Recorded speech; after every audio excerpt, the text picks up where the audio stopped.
নেদারল্যান্ডসের বিপক্ষে আগামীকাল। অনেকেই বলার চেষ্টা করছে যে ম্যাচটা কবে। ক্রিকেট বোর্ডে ইলেকশন কেন্দ্রিক ব্যস্ততা, আলোচনা, তর্ক বিতর্ক বেড়ে গেছে যে আসলে বাংলাদেশের মানে যেই ক্রিকেট খেলা নিয়ে আসলে ক্রিকেট বোর্ডের কাজ, সেই খেলাটার খবর কেউ রাখছে না, দিচ্ছেও না।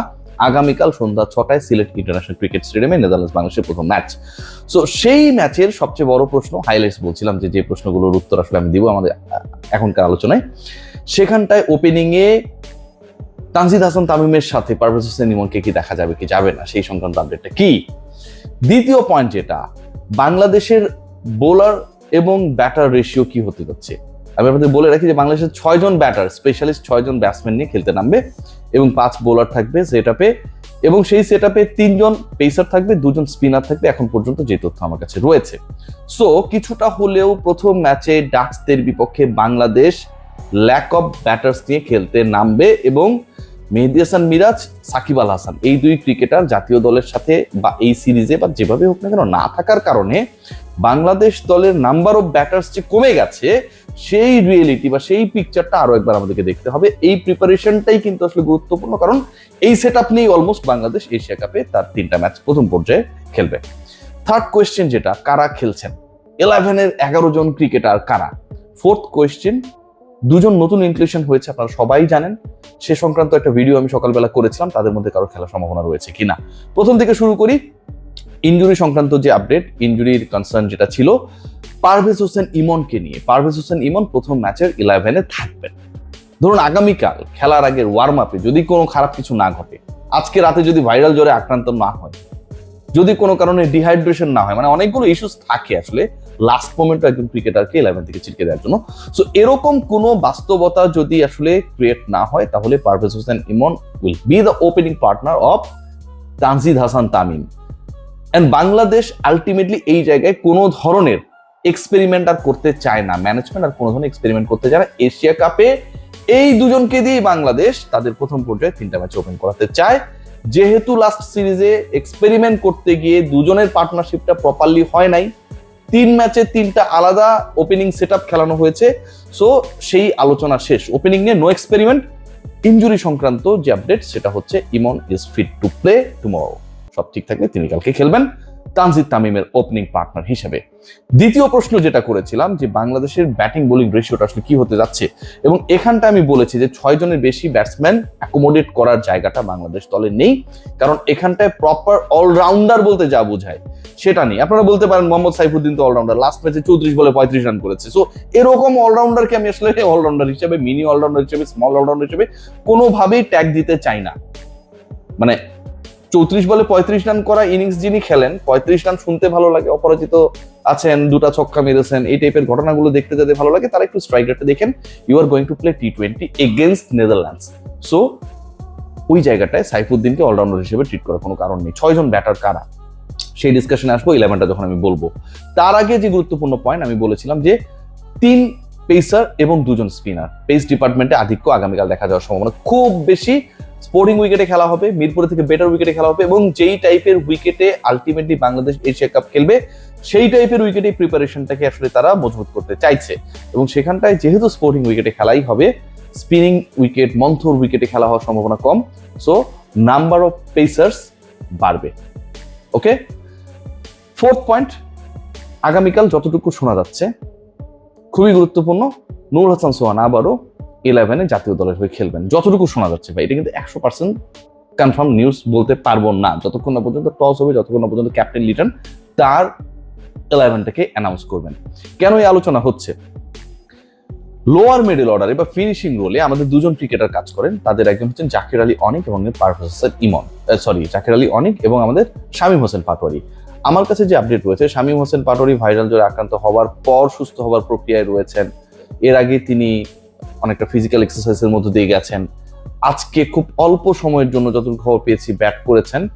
মানে একটা ইন্টারন্যাশনাল ম্যাচ খেলার জন্য একজন ক্রিকেটারের যেই প্রস্তুতি এবং প্রিপারেশনস থাকা দরকার, সেই জায়গায় কিছুটা হলেও ল্যাকিংস রয়েছে। যেহেতু Shamim Hossain Patwari is not 100% fit or ready to play the next match, মনে করা হচ্ছে তাকে দিয়ে জোর করে না খেলিয়ে সে তো আমার 11-এর অটো চয়েস খেলবেই। যাকে আমি একই পজিশনের জন্য বিকল্প হিসেবে এশিয়া কাপে নিয়ে যাব, সেই নুরুল হাসান সোহানকে বাংলাদেশ ম্যানেজমেন্ট সুযোগ দিতে চায়। সো আগামীকাল জাকের আলী অনিকের সাথে লাস্ট মোমেন্টে স্কোরকে হাই করা অথবা চেস ডাউন করার ক্ষেত্রে যদি প্রয়োজন পড়ে, নুরুল হাসান সোহান উইল প্লে হিজ রোল। এবার আলোচনায় আসি 11-এ কারা থাকছে। 11 যদি আমরা হিসাব করি, শুরুতেই আমি আপনাদের একটা আইডিয়া দিয়েছি, 11-এ ওপেনিং নিয়ে আসলে কোনো প্রশ্ন নেই, সেখানটায় তামিম এবং ইমনই থাকছেন। নাম্বার 3-তে লিটন কুমার দাস, নাম্বার 4 সাইফ হাসান, নাকি নাম্বার 4-এ আমরা তাওহিদ হৃদয়কে দেখতে পাবো। Towhid Hridoy will be given another chance.